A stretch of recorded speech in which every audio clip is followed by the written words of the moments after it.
The jungle was silent, too silent. Japanese infantry waited behind their fortified lines, certain no enemy could breach the dense traps and kill zones ahead. But then, the ground trembled. Not from artillery. Not from tanks. From beneath their feet. In a single explosive moment, U.S. Marines erupted from underground, tearing into the perimeter with a fury no one expected. What followed changed Pacific warfare forever. Stick with this documentary. Like, subscribe, and dive into this unbelievable moment of WW2 history. Dawn came slow over the Pacific, a pale gold light pushing through clouds that had drifted endlessly across the ocean. On this remote island, one more dot in the long, brutal chain between Japan and Australia, the air was thick with moisture, heat, and the unending smell of rot. Jungle vines hung like ropes from twisted trees. The ground was uneven, scarred by bomb craters, abandoned trenches, and half-buried debris from months of fighting. To the Japanese infantry who held the ridgelines, this place was a fortress built by nature itself. Sharp ravines, narrow choke points, dense thickets that swallowed visibility. They believed no American force could move silently, let alone strike from a direction the Imperial Army had not already mapped and fortified. Their positions were layered with log bunkers, interlocking machine gun nests, and strips of concealed snipers.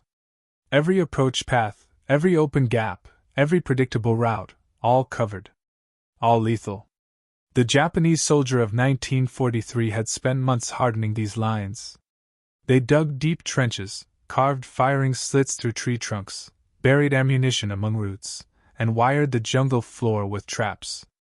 They trusted their perimeter completely. In their minds, the danger lay ahead, always in front, never behind, never below. But the United States Marine Corps had learned differently through island after island. In places like Guadalcanal, Tulagi, and Cape Gloucester, the Marines faced defenders who relied on confidence and terrain. The Pacific battlefield rewarded those who adapted fastest. And among adaptive armies, none evolved quicker than the U.S. Marines. By late 1943, American commanders recognized something essential. The Japanese defense was rigid. Predictable. Built on assumptions. If those assumptions were violated, even slightly, entire defensive lines fractured. The Marines didn't need overwhelming numbers to break them, just creativity, timing, and a strike that defied expectation. This particular island offered a unique opportunity. Beneath the jungle floor lay a natural network of collapsed lava tubes and shallow caves, remnants of long-dead volcanic eruptions. Some were barely large enough for a man to crawl through. Some twisted downward into darkness. And some, after careful inspection by Marine scouts, ran dangerously close to Japanese positions without their knowledge. A traditional frontal assault would cost hundreds of lives. But something else, something the Japanese would never anticipate, was possible. The decision to use underground routes in an offensive capacity was not standard Marine doctrine. It was a gamble, one requiring engineering skill, demolitions expertise, and absolute silence. Yet the U.S. Marines had spent the last year developing pioneer teams, demolition squads, and elite scouts who could adapt to any terrain the Pacific threw at them. Through reconnaissance patrols, the Marines learned how the enemy slept, rotated guard shifts, and used the uneven terrain for cover. They noted where the Japanese relaxed, where they trusted the jungle too much, and where tunnels might bring assault teams close enough to strike without warning. Japanese officers dismissed underground threats entirely. To them, caves were hiding places for defenders, never launch points for attackers. But American planners saw the inverse. If the Japanese believed the ground was safe, then the ground itself became a weapon. Marine units trained quietly, rehearsing how to crawl in pitch darkness, communicate without speaking, transport explosives through tight spaces, and emerge in coordinated bursts. Every man understood that stealth was their strongest asset. One clank of metal, one misstep, one muffled cough could mean disaster. The strategy crystallized in late November. Under the cover of moonless nights, Marine engineers cleared the lava tubes, widening narrow passages, reinforcing walls, and marking routes with faint, chalk-white lines only visible at close range. The Japanese above heard nothing. Their patrols passed directly over Marines working silently below their feet. By the time the assault plan reached its final stage, American commanders knew they had something rare, a chance to hit the Japanese where they felt strongest, and prove them wrong in an instant. And as preparations intensified, the Marines felt the weight of anticipation settle over them like the humid air of the island itself, because they knew that when they finally emerged, they would be exploding into history.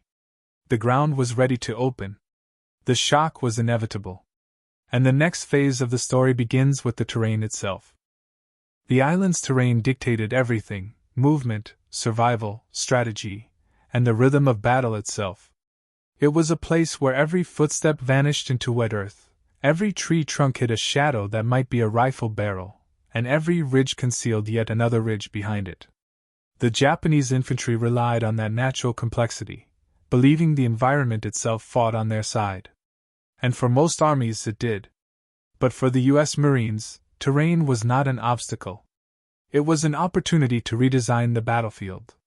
This island was formed by ancient volcanic activity, which meant its foundation was a lattice of hardened lava channels, some intact, some collapsed, some hollowed into caves by centuries of erosion. To an untrained eye, these formations looked like nothing more than dark cracks under the jungle roots. But Marine scouts saw something else: mobility where the Japanese saw emptiness. Above ground, the Japanese had mapped every choke point and reinforced every slope. They built machine gun lines facing expected attack routes, covered trails with mortar fire, and stacked logs to form strongpoints able to resist artillery. Their engineers believed the Americans would follow predictable patterns, move up the valleys, circle around high ridges, or attempt costly frontal pushes through brush and mud. But the Marines, after suffering through too many frontal fights on other islands, had evolved into an army that read terrain like a second language. They understood that in the Pacific, survival depended on reshaping the enemy's assumptions, not challenging them directly. Marine engineers studying this island began identifying faint depressions in the soil, places where rock had hollowed beneath the surface. They tapped gently at the earth with steel rods, listening for the subtle change in pitch that indicated a cavity. Sometimes the rods sank deeper than expected, revealing collapsed roofs and narrow funnels leading downward. Each discovery expanded the network of possible approaches. In normal doctrine, these lava tubes would be dangerous hazards, potential hiding places for ambushes or traps. But here, the Marines imagined something bolder, turning the tubes into highways of stealth. Inside, conditions were punishing. The air was stale and humid, thick with the mineral scent of volcanic stone. Darkness consumed everything. Engineers used hooded flashlights, their beams reduced to thin slivers of white light that barely illuminated the ground. Crawling space was sometimes only large enough for one man at a time. Helmets scraped overhead. Boots slid on uneven rock. In some stretches, Marines carried gear in front of them, inching forward like miners in a collapsed shaft. Not a sound could echo upward. The Japanese above were light sleepers, accustomed to hearing American patrols crack leaves and snap branches during nighttime movements. But underground, silence was absolute. Every tool was wrapped in cloth. Every explosive was padded. Even canteens were sealed with rubber ties to prevent metallic taps. While the Japanese trusted the ridgelines, the Americans trusted geometry. Marine planners studied where the tubes angled upward, where they came closest to enemy bunkers, and where they might open in blind spots. Some routes surfaced behind Japanese positions. Others led directly under listening posts. A few nearly touched the Japanese command trench itself. For the Marines, this created a tactical map unlike any they had used before, a battlefield flipped upside down, where victory depended not on height or firepower, but on patience, silence, and the courage to crawl toward an unseen enemy. Meanwhile, above ground, Japanese infantry relaxed into routine. They rotated watches, cleaned rifles, and tightened perimeter stakes. To them, all threats came from the jungle, never from beneath the earth. Their doctrine emphasized overwhelming frontal defense, assuming they would always see or hear the enemy before the decisive moment. But the Marines were no longer approaching the war the way their enemy expected. They had embraced the island's hidden architecture, turning hollow stone into a launch point for the unexpected. And with each night of preparation, the ground grew more dangerous for the soldiers who believed it was solid. Now that terrain had been mastered and routes established, all that remained was the moment the Marines would use them. The quiet beneath the soil was about to give way to movement toward an enemy that had no idea what waited below. The days leading up to the assault carried a tension that every Marine could feel, but none spoke aloud. The jungle canopy muffled sound, trapping heat and humidity like a sealed chamber. Even the insects seemed quieter as the final preparations unfolded. In the underground routes being carved beneath the Japanese perimeter, the Marines worked with the precision of craftsmen and the silence of ghosts. Their mission depended on both. The planning began with reconnaissance, slow, systematic, and relentless. Marine scouts spent nights crawling through brush, studying guard rotations, listening to the rhythm of the Japanese defensive line. They noted when sentries became tired, when officers patrolled, and when fires dimmed into glowing embers. The Japanese forces, hardened by years of combat, were disciplined, but they were human. Fatigue, comfort, and assumption created small cracks that observers could exploit. Each detail mattered. Every pattern offered an opening.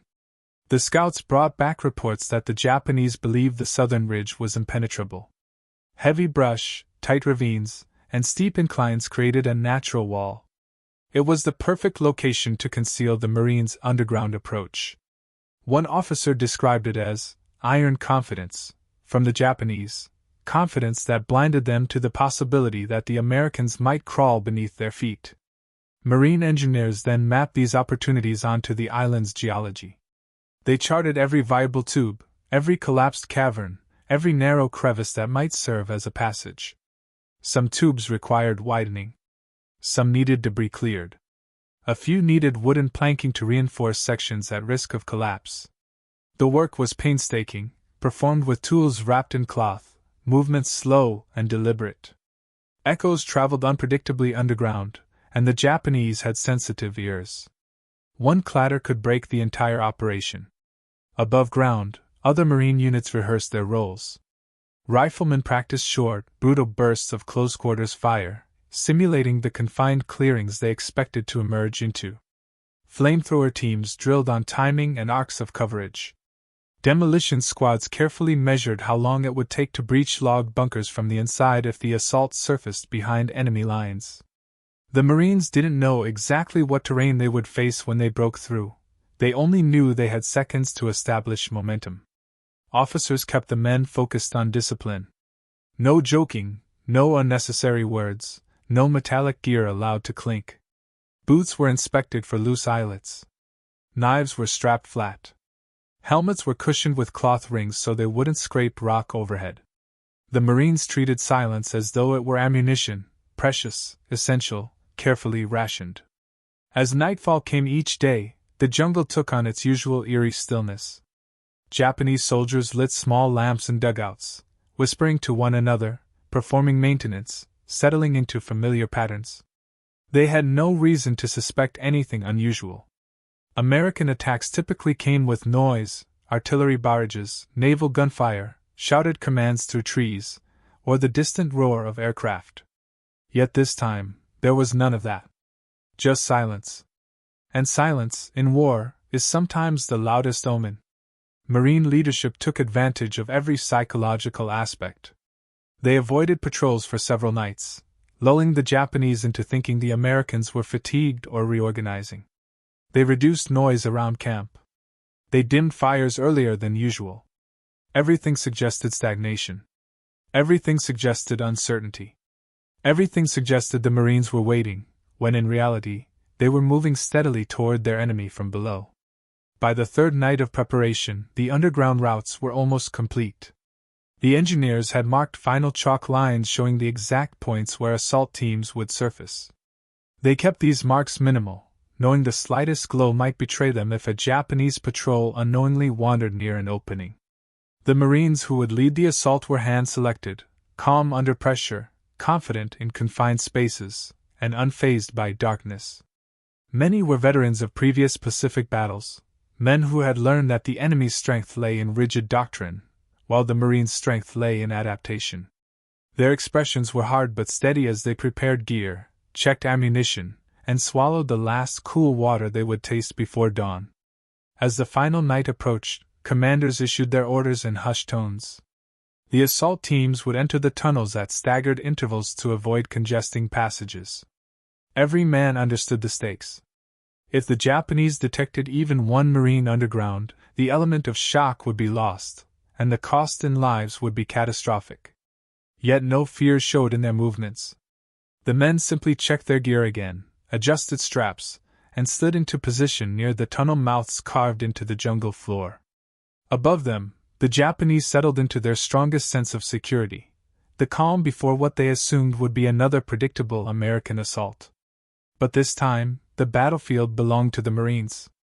The decision was made. The hour was chosen. And the ground itself was ready to betray the defenders who trusted it.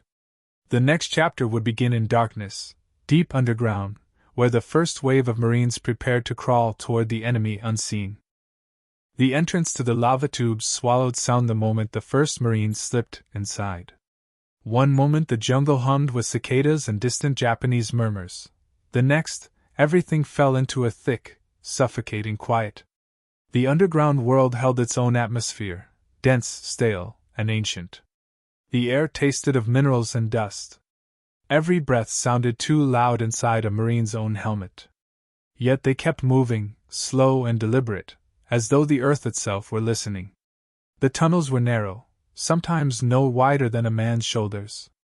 Marines crawled on their elbows and knees, packs stripped down to the essentials.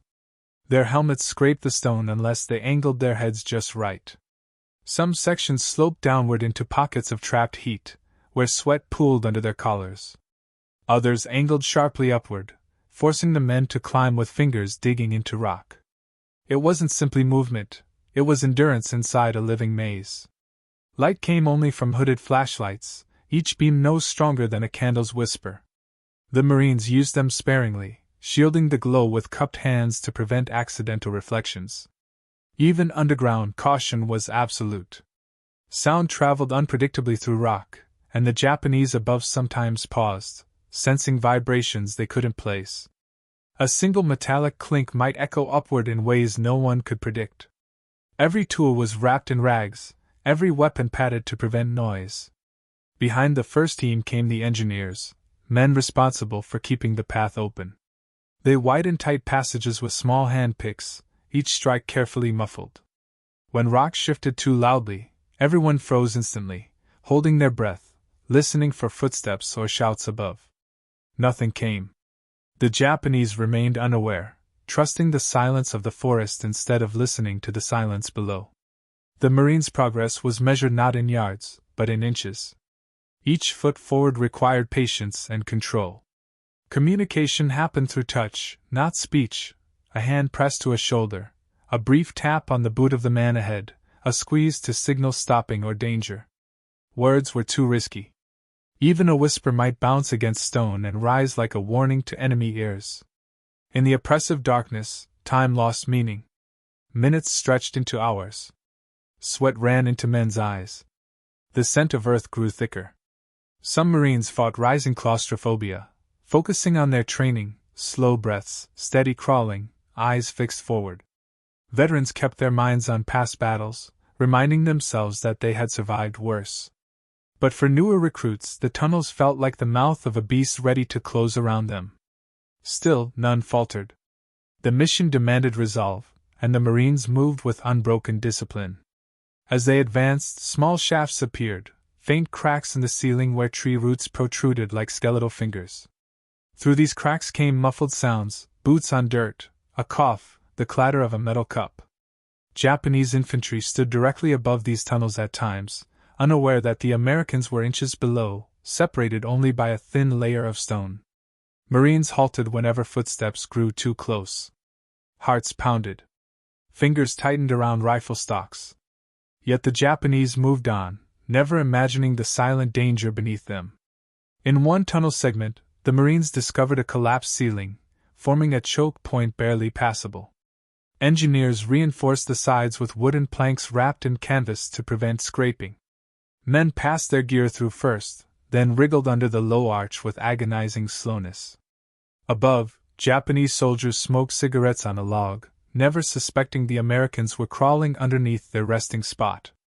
Farther ahead, the tunnels began rising towards surface points identified by reconnaissance. These were the emergence zones, places where Marines would burst upward in coordinated waves. Each location had been carefully selected, behind machine gun pits, near ammunition stacks, or in dead angles blind to Japanese rifles. As the assault teams approached their assigned exits, tension tightened. Every man felt it.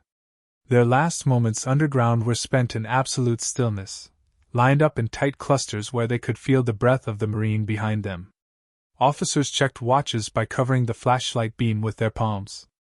Timing was everything. If one team surfaced too early, the Japanese would react before the others broke through. The final minutes were quiet in a way that no battlefield ever is. No gunfire. No shouting. Just the distant thump of Japanese boots walking predictable patrols, unaware that the earth beneath them held an entire Marine assault force ready to ignite. Above, Japanese sentries scanned the jungle, confident in their defenses. Below, the Marines were coiled like a spring. The next phase would end the silence. The next moment would shatter the ground itself. For hours, the Japanese infantry along the ridge believed the world around them was unchanged, quiet, predictable, controlled. The perimeter was set, rifles rested against logs, and the jungle beyond lay still under the weight of dawn. A few soldiers tightened their helmets, others adjusted their bayonets, and some wiped condensation from their machine gun sights. They had no reason to fear. No reason to expect anything except the familiar rhythm of Pacific warfare. Then the ground trembled. Subtly at first, like a distant animal shifting in its den. A Japanese corporal paused, frowning as he pressed a palm to the earth. Nothing. Just his imagination, he thought. Just the humidity and fatigue. He rose again, unaware that dozens of Marines were directly beneath him, pressed against the ceiling of the underground tunnels, waiting for the signal that would change everything. The moment came in a flash of red light, barely visible, cupped tightly inside the hand of a Marine officer underground. Watches synchronized. Weapons readied. Every man inhaled once, steady and controlled. The silence that had protected them for days was about to vanish forever.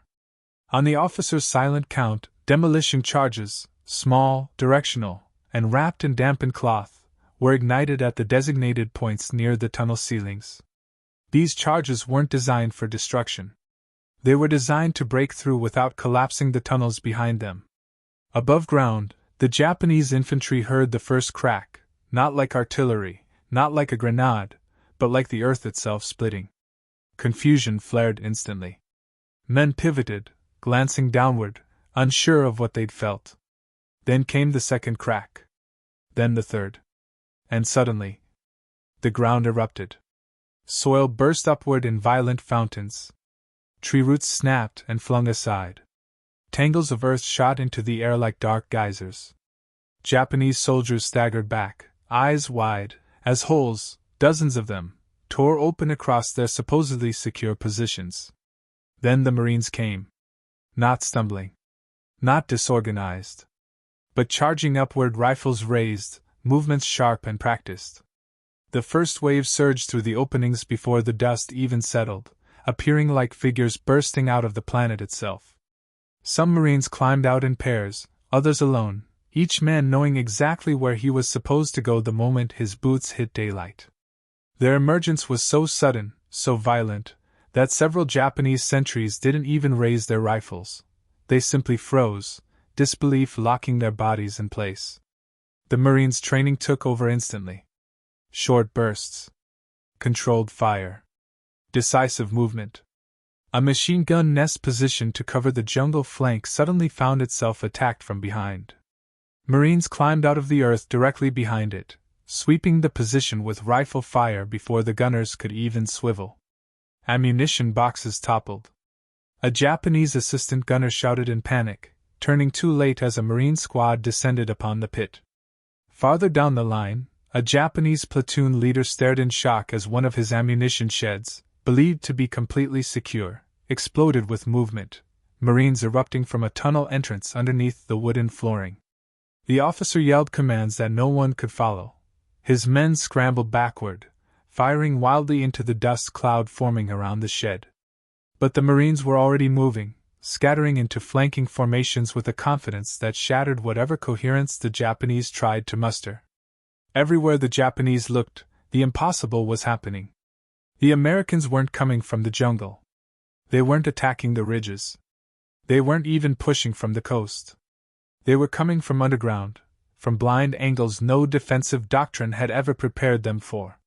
One Marine unit emerged inside a Japanese communication trench, cutting the line in seconds. Another surfaced near a mortar section, overrunning it before the crews could swing their tubes. A third group burst through the earth behind a row of log bunkers that had been fortified for months, turning defensive strongpoints into deadly traps for their occupants. Within minutes, Marine squads had seized the initial objective zones. Their momentum was ferocious, built on shock, surprise, and precise coordination. The Japanese defenders, stunned by the surreal nature of the attack, stumbled to react, some firing blindly, others falling back, a few attempting countercharges that collapsed under Marine firepower. The eruption from the ground wasn't just a tactical maneuver. It was psychological warfare at its most devastating. Japanese infantry prided themselves on discipline and preparedness, yet nothing in their training had conditioned them for attackers who rose from beneath their feet. Their minds raced to understand what was happening. Ambush? Mines? Cave infiltrators? But the truth was far simpler, and far more terrifying. The Americans had mastered the very terrain the Japanese trusted most. The battlefield transformed rapidly. Smoke drifted through the trees, mixing with rising dust. Shouts turned into chaotic echoes. The once secure perimeter dissolved into a patchwork of isolated pockets, each one hit from angles the defenders couldn't predict. And the Marines kept pushing, fast, efficient, relentless. Their emergence wasn't just an entry. It was a takeover. But the fight was far from finished. As the shock rippled outward, surviving Japanese units began regrouping deeper in the ridge system, preparing for a counter-strike in an attempt to reclaim the shattered perimeter. The underground eruption had given the Marines their opening. What came next would determine whether they could hold it. The first shockwave had shattered Japanese expectations, but the Marines knew the real battle began after the initial eruption. Surprise was a weapon that faded quickly, and once the Japanese regained their footing, the Marines would face fierce resistance. The mission demanded immediate expansion, spreading outward across the ridge system before the defenders could reform coherent lines. And so, within seconds of surfacing, Marine units launched into the second phase of their assault. The terrain above ground was uneven, cluttered with roots, broken logs, and hastily constructed firing positions. Yet this chaos worked in the Marines' favor. They moved low and fast, cutting through the terrain with the instinct of men who had rehearsed for uncertainty. Their first priority was to widen their breakout points, ensuring that the Japanese could not contain them in the tight areas where they had emerged. Fire team leaders signaled directions with quick hand motions. Riflemen took positions behind splintered stumps. Automatic weapons crews set up light machine guns on captured ground, barrel legs digging into churned soil. A Marine with a Browning automatic rifle swept left arcs to suppress nearby movement, while 2 riflemen advanced under cover. The Japanese responded with sporadic fire at first, shots cracking through branches, bullets hissing into the dirt. But their aim was erratic, their lines fractured. As more Marines poured through the holes, momentum shifted from shock to domination. The Japanese defenders, despite their discipline, struggled to understand the attack's scope. Their defensive charts, maps, and orders were now meaningless.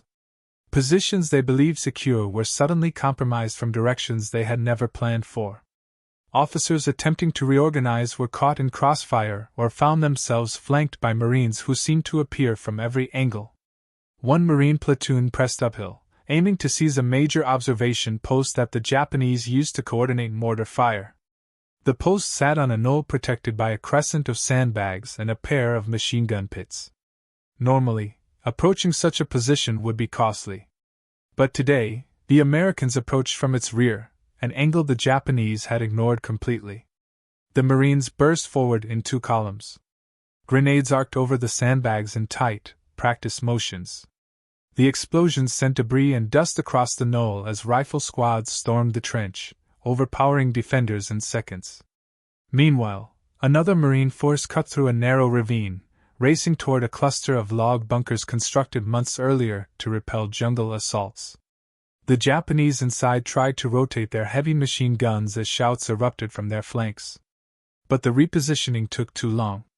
Marines charged the openings with grenades and shotguns, eliminating defenders and clearing the bunkers one by one.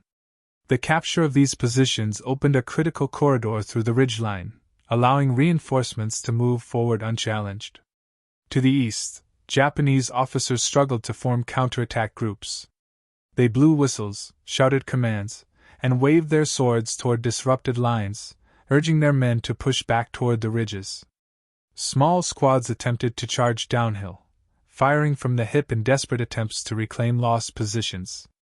But the Marines, now firmly above ground and expanding outward, responded with coordinated bursts. Mortar teams began setting up behind the newly seized bunkers, dialing in their tubes with efficient speed. The first rounds thumped into the air, arching toward clusters of Japanese infantry attempting to regroup. The explosions shook the trees, showering leaves and earth in every direction. Each blast fractured another attempt at organization, scattering survivors deeper into the jungle. Flamethrower teams then moved forward, slow, deliberate, menacing. Their nozzles swept across thick brush where Japanese troops tried to hide. Flames surged into trenches, sending heat waves rolling back across the ground. The crackle of burning foliage echoed through the ridge, adding a terrifying new layer to the Marines' advance. Still, the Japanese fought with characteristic resolve. Small pockets formed behind fallen logs, firing until their rifles overheated. Snipers took positions high in the trees, picking shots at Marine squads moving across open patches. A few soldiers attempted close-quarters charges with bayonets, screaming traditional battle cries. But each attempt was met with disciplined Marine firepower, short, accurate bursts that stopped attackers before they closed distance. By mid-morning, the Marines had expanded their foothold into a wide, interconnected network of captured ground. They controlled the high points, the old bunkers, and the trenches that once defined Japanese dominance. The perimeter that had guided Japanese confidence was now a broken memory. Smoke drifted upward through the canopy, mixing with rising heat. The ground, once quiet and untouched, had become a maze of Marine-controlled positions. But despite these gains, the battle was far from over. Deeper within the ridge lay a final defensive pocket, one the Japanese had considered impenetrable, built around their central command dugout. And it was there that the fiercest resistance would form next. The Marines had seized the momentum. Now they prepared to break the last spine of Japanese control on the island. The smoke had barely lifted from the shattered ridge when the scope of the Marine breakthrough became clear. What had begun as a silent crawl beneath the earth had transformed into one of the most decisive local victories the Americans had achieved on the island. The Japanese defensive line, once considered nearly impenetrable, lay fractured along its entire length. And as Marines secured the newly captured ground, the sheer impact of their underground assault became impossible to ignore. The first sign of change came from the Japanese survivors themselves. Those who escaped the initial eruption of Marines found themselves scattered, disoriented, and unsure of what had happened. Reports collected later from captured diaries revealed confusion bordering on disbelief. Soldiers wrote of Americans appearing from the earth, and enemy forces rising from beneath our feet. Some believed it was a trick. Others believed it was impossible. But all agreed on one thing: the psychological shock had crippled their ability to respond cohesively. On the battlefield, the evidence of American dominance was unmistakable. Captured machine gun pits, overturned mortar tubes, abandoned rifles, and scattered ammunition told the story of defenders caught off balance. The Marines, moving with disciplined efficiency, established new firing positions using the very logs and trenches that the Japanese had constructed to secure the ridge. What had once been an enemy stronghold was now a network of American firebases. But the aftermath was not simply a matter of positions gained. It was a revelation of strategy, proof that ingenuity could shatter even the most fortified defenses. Marine officers surveyed the ridge with measured satisfaction. Every bunker taken, every trench seized, and every collapsed tunnel exit showed how effective the underground approach had been. The plan had been risky, unconventional, and completely outside standard doctrine. Yet here it stood, a decisive victory carved from the earth itself. Engineers documented the lava tube system that had enabled the attack. Their notes highlighted the range of collapse points, structural weaknesses, and natural pathways that had allowed marine assault teams to surface exactly where they needed to. These findings would later be shared with other frontline units, helping refine infiltration strategies for future operations in the Pacific. The Marines had demonstrated that the terrain, no matter how hostile, could be turned into a weapon with enough creativity and courage. Japanese headquarters, meanwhile, reeled from the defeat. Their central command dugout received fragmented reports from fleeing soldiers, each account more chaotic than the last. Some officers initially dismissed the descriptions as exaggerations. But when scouts returned confirming that American forces now occupied nearly all forward defensive positions, the reality became undeniable. The ridge had fallen because their perimeter assumptions had failed completely. In military terms, the loss of the ridge compromised much more than terrain. It shattered the Japanese belief that the Americans could be predicted. Their doctrine was built on the expectation that enemy forces would behave logically, attack from the front, retreat when forced, press along the same predictable routes over and over. But this battle had proved the opposite. The Americans had attacked from below, from a domain the Japanese had never imagined needed defending. Their overconfidence had cost them severely. For the Marines, the victory boosted morale across the entire battalion. Men who had crawled through suffocating darkness now stood atop the ridge they had conquered, catching their breath as the jungle wind cooled their sweat-soaked uniforms. They understood they had achieved something extraordinary, not just tactically, but psychologically. They had demonstrated what American adaptability meant on the battlefield, turning the enemy's strongest belief into his weakest point. Yet the battle was not entirely finished. Deeper inside the ridge complex, the Japanese still held their core command position. It was heavily fortified, built into the hillside with reinforced logs and concealed firing slits. The Marines knew this would be their next target. The ridge might have fallen, but the heart of Japanese resistance still beat within the earth. And now the Marines prepared to strike at the last bastion of the enemy's confidence. When the ridge finally fell silent and the last echoes of battle faded into the jungle, what remained was more than captured ground. It was a reminder of what war in the Pacific truly represented, a contest not only of firepower, but of imagination, adaptability, and the willingness to confront the unexpected. The Marines had shown that victory did not always come from overwhelming strength or superior numbers. Sometimes it came from the ability to think differently, to use the land itself as an ally rather than an obstacle. The underground assault illustrated a simple but profound truth about warfare: assumptions kill. The Japanese infantry had trusted the earth beneath them, believing no enemy would dare crawl through suffocating tunnels just to gain an advantage. Their doctrine focused upward and outward, never downward. But war rewards those who explore every dimension, even the ones others overlook. The Marines understood this instinctively. Their strategy was born not from fantasy, but from studying geology, reconnaissance, and the psychology of an enemy who believed the ground was unshakable. For the men who rose from those tunnels, the experience left a lasting imprint.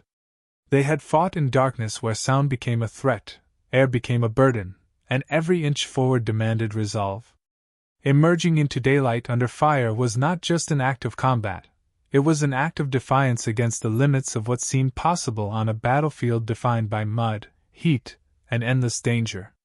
Historians would later describe the underground charge as one of the most unconventional marine maneuvers of the campaign.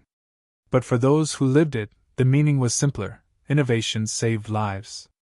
Their willingness to transform the battlefield reshaped the course of the fight and forced the enemy to confront a reality they were never trained to face. In the Pacific, victory often belonged to whichever side adapted fastest. And on this ridge, beneath a jungle canopy heavy with smoke and history, the Marines proved once again that American ingenuity could split the earth and turn the impossible into the inevitable.